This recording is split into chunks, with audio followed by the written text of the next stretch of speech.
They saw a quiet black man drinking alone in a roadside bar and decided to make him a target. Tattoos, leather vests, loud laughs. But what they didn't know, he wasn't just a man with a calm stare. He was a soldier, and his silence wasn't fear. It was discipline. What happened next didn't just shut them up. It changed the room forever. The jukebox crackled under dim lights, spitting out an old rock tune that barely covered the hush in the room. Wooden floors, sticky with time, creaked beneath worn-out boots and bar stools. At the far end of the counter, he sat alone, broad shoulders relaxed, uniform shirt still tucked, boots dusted but clean. No patches, no rank displayed. Just the quiet bearing of a man who'd seen things most wouldn't survive.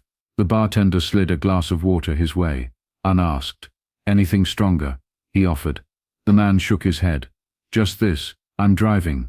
The door burst open, a wind gust, then leather. 3 men stomped in, denim vests, patches stitched across their backs like warning signs. Laughter followed them like exhaust. One with a braided goatee slapped the jukebox on his way by. "Play something that ain't dead, will ya?" he barked. They didn't notice the soldier at first, but the one in the middle, stockier, louder, caught a glimpse as they passed the bar. He slowed, did a double take, then grinned wide. "Well, looky here," he said, loud enough to draw attention. Didn't know they started letting G.I. Joe drink apple juice on duty. His buddies chuckled. The bartender stiffened but said nothing. The soldier didn't flinch, didn't blink, just took another sip of water, eyes steady on the wall of bourbon bottles. The man moved closer. "But a real uniform or a Halloween costume, boy?" Still nothing. "Ah, come on," the biker pressed, leaning one elbow on the bar. "Don't be shy now. You sit in here like you earned something. Watch you mop floors at a base." The stool squeaked as the soldier slowly turned his head. He didn't rise, didn't scowl, just looked. A calm, unreadable gaze that didn't shout or shrink. "Army," he said simply, voice low, unshaken. That word lingered like a weight. The biker scoffed. "Well, la-di-da, guess we ought to thank you for your service, huh?" He saluted with 2 fingers, mocking, protecting freedom and all. Another laugh from the third one, but it faltered when the soldier finally turned fully toward them. His posture didn't change, but the air around him did. Like a fuse had been lit, not for fire, but for silence. The bartender spoke then, quiet, urgent. "Let it go, Dale." Dale ignored him. "You think that badge on your chest makes you better than us?" "No," the soldier said. "I think how you act tells me all I need to know." The room held its breath. For a moment, nothing moved but the clock on the wall. The jukebox skipped. The soldier turned back to his glass. Still calm, still composed. But the temperature in the room had changed. And the bikers, though still smirking, didn't laugh this time. "Man like that probably folds his socks with a ruler." One of them muttered loud enough to carry. Another chuckled. "Bet he irons his underwear too." The soldier didn't move. They'd shifted closer now, hovering like flies, pretending not to notice the stillness at the end of the bar. Their voices got louder, their jokes sharper. One called him Sergeant Sambo. Another asked if his boots were standard issue, or just for show. Laughter followed, forced, jagged, sharp around the edges. Still, he didn't rise, just took another sip, his hands steady as stone. The bartender shot him a look, half apology, half warning. The soldier gave a slow nod back. "I know, I see it." One of the bikers peeled away, pretending to stretch, then casually wandered past. "Oops," he said, as his elbow slammed into the soldier's glass, knocking it sideways. Water splashed across the counter. It dripped down the soldier's sleeve, a thin trail, running across his chest. The biker feigned a lopsided smile. "Man, these floors are slippery, huh?" The room went still. Conversations died, mid-sentence. A couple at a nearby table froze, forks halfway to their mouths. Even the jukebox dimmed, as if sensing the shift. Soldier slowly set the glass upright, reached for a stack of napkins, wiped the water. No rush, no glare. He didn't speak, didn't look up. "You good?" the bartender asked cautiously. He nodded once. No harm done. But his eyes told a different story. Focused, alert, like a man reading a battlefield through bar mirrors and body language. The biker leaned in, cocky. "Simon, soldier. Don't tell me a little spill got you shook." He finally looked at him. Straight on. No smile, no threat, Just a stillness so sharp it cut through the false bravado like a blade. "You trying to make a point?" the soldier asked quietly. The biker shrugged. "Just saying you're awful quiet for someone who's supposed to be trained for combat." Quiet doesn't mean unprepared. It wasn't loud, but it landed hard. Your bartender set another glass in front of him. "Fresh water. No charge. Let it go," he warned the biker. "You're poking something that won't break the way you think." The biker smirked, but there was something new in his eyes now. Doubt. The soldier picked up the new glass, sipped. A single drop still clung to his collar. He wiped it with a napkin, slow, composed, then folded the napkin perfectly in half, and placed it beside his drink. He didn't need to prove anything. He just needed them to keep showing who they were. And they were.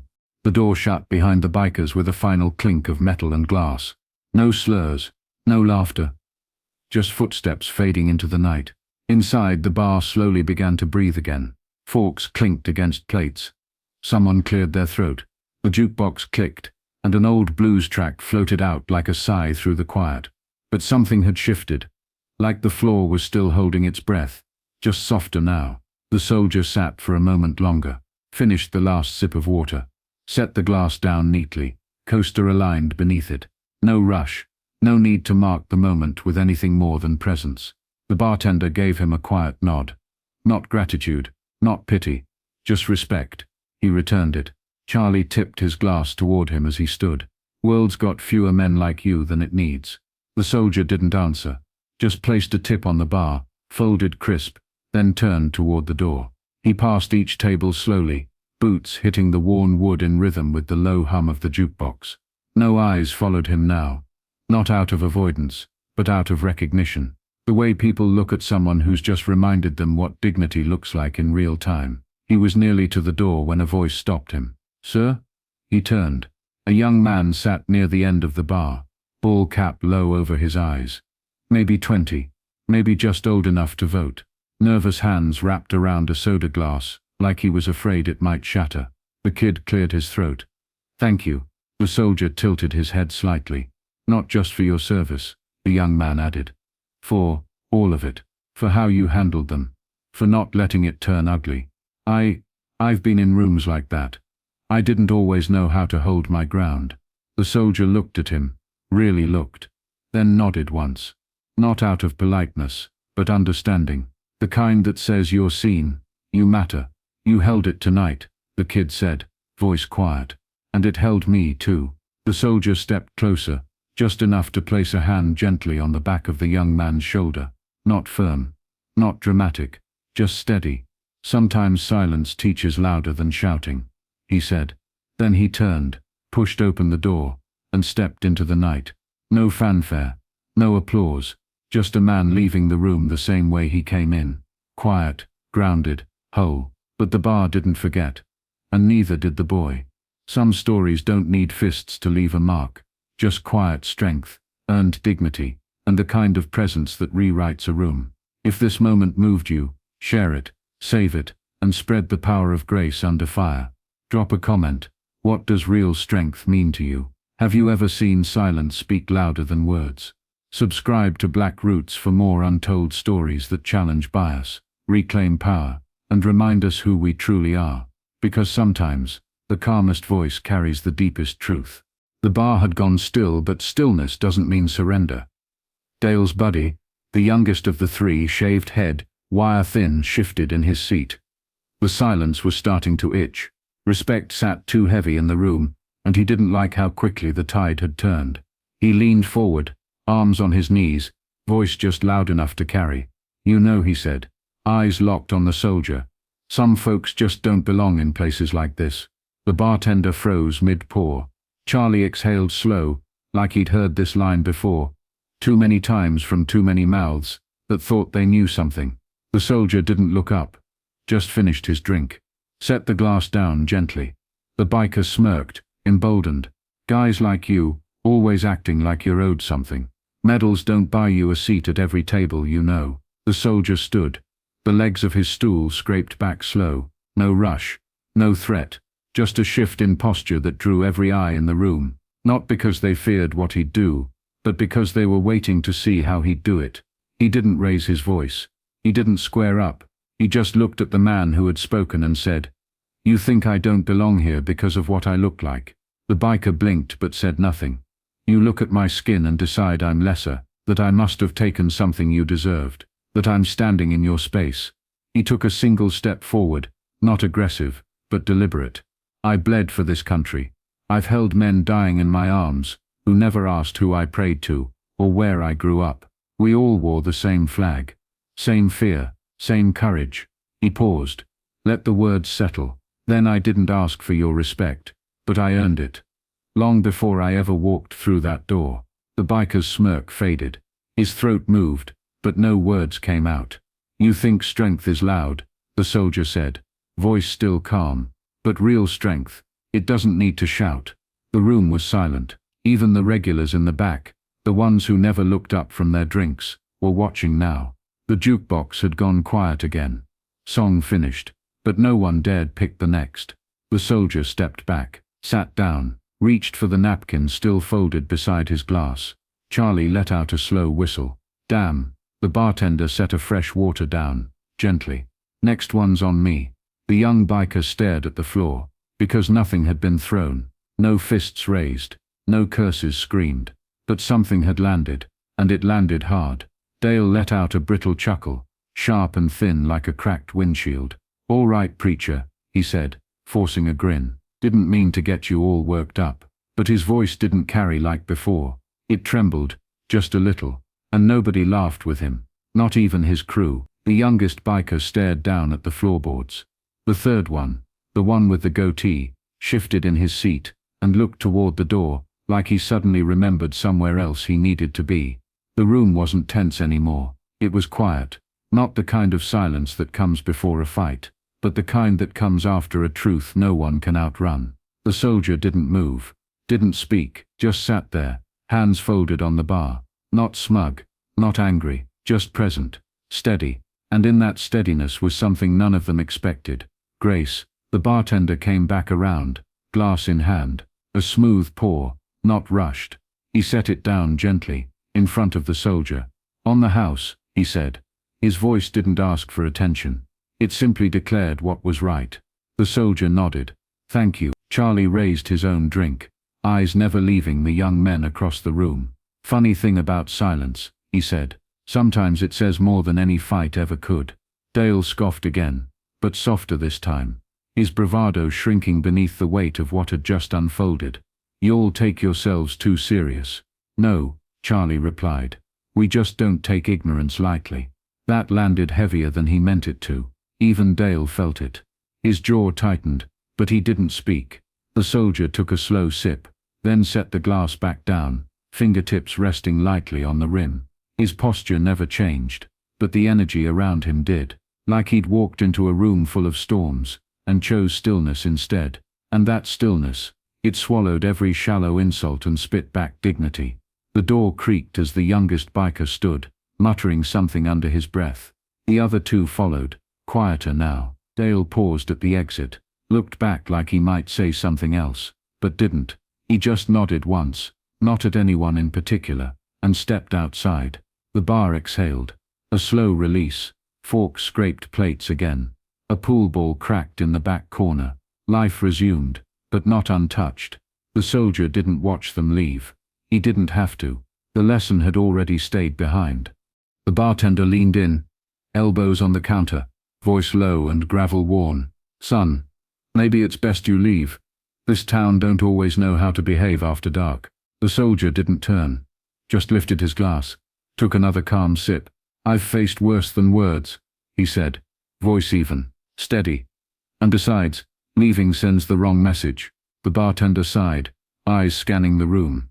"Ain't about messages, it's about not letting fools drag you into the mud." The soldier gave a slight nod. "Appreciate it, but I know where I'm standing." A sharp slap cracked against the bar. One of the bikers, Dale, grinned wide, palm still flat on the wood. "Hey hero," bartender whisper something sweet to you. "You two got secrets." His buddies laughed behind him, the sound jagged and forced. But the soldier didn't bite. He just turned the glass slowly between his hands, the condensation leaving quiet rings on the counter. "Man's got the personality of a statue," one muttered. "You sure he's not some government robot?" "He's just too scared to speak up," Dale said louder, puffing out his chest. The soldier's eyes flicked up, landing on him, steady, unblinking. It wasn't a challenge. It was a mirror, and Dale didn't like what he saw staring back. The bartender moved to refill another customer's beer, but his eyes stayed sharp, following every movement like he knew the temperature in the room had dropped, and someone was about to feel it. "You think this uniform protects you?" Dale asked, stepping in closer. "No," the soldier replied. "It reminds me what not to become." That landed harder than any insult. The laughter stopped for a breath. A long one. Dale smirked, but his mouth twitched, just slightly. "You think you're better than me?" "No," the soldier said. "I think I'm different. You act tough to be seen. I learned to be strong when no one's watching." That silence again. Dense, uncomfortable, the kind that makes men shift in their boots and rethink their next move. A pool cue cracked from across the room. Someone coughed. The jukebox changed tracks, but the tension didn't lift. The soldier turned back to his glass. Dale stepped back, chuckled, then muttered, "Ain't even worth it," but everyone saw it. The nerves, the retreat wrapped in false bravado. The soldier didn't flinch, didn't gloat, just sat there, presence alone enough to shift the air, because it wasn't anger that made the room still. It was the calm before the storm they weren't ready for. The door creaked open again, letting in a slice of pale yellow light, and the dry rustle of night wind. Boots stepped over the threshold, slow, steady, with a limp earned not from age, but from memory. The man was older, grey beard trimmed close, windbreaker zipped halfway, his ballcap read Vietnam vet in faded gold thread. Nobody looked up, until he did. His eyes swept the room, then stopped, locked in, and then he smiled. He brought his hand up in a crisp, practiced motion, and held it for just a beat too long. "Didn't think I'd see you back here, Staff Sergeant." The words hit like a dropped glass. The soldier didn't smile, but he did nod. Once, with meaning. The kind of gesture two men share, when they've walked through hell, and come back different. Every stool turned. Even the bartender froze with a towel still in his hand. "Staff Sergeant," Dale muttered under his breath. Like saying it made it less real. The old man walked up slowly, the limp dragging behind him. He stopped beside the soldier, patted him on the back once, firm. "Last I saw you, we were sweating in desert heat, eating sand with our MREs," the man said, chuckling. "Hell, you still drink water like you're deployed." The soldier gestured to the empty stool beside him. "Always kept things simple." The man sat with a grunt, looked around, saw the stairs. He raised an eyebrow at the tension, then gave a knowing half smile. The bartender slid him a drink without asking. "On me, Charlie," he said. Charlie raised his glass. "Appreciate it."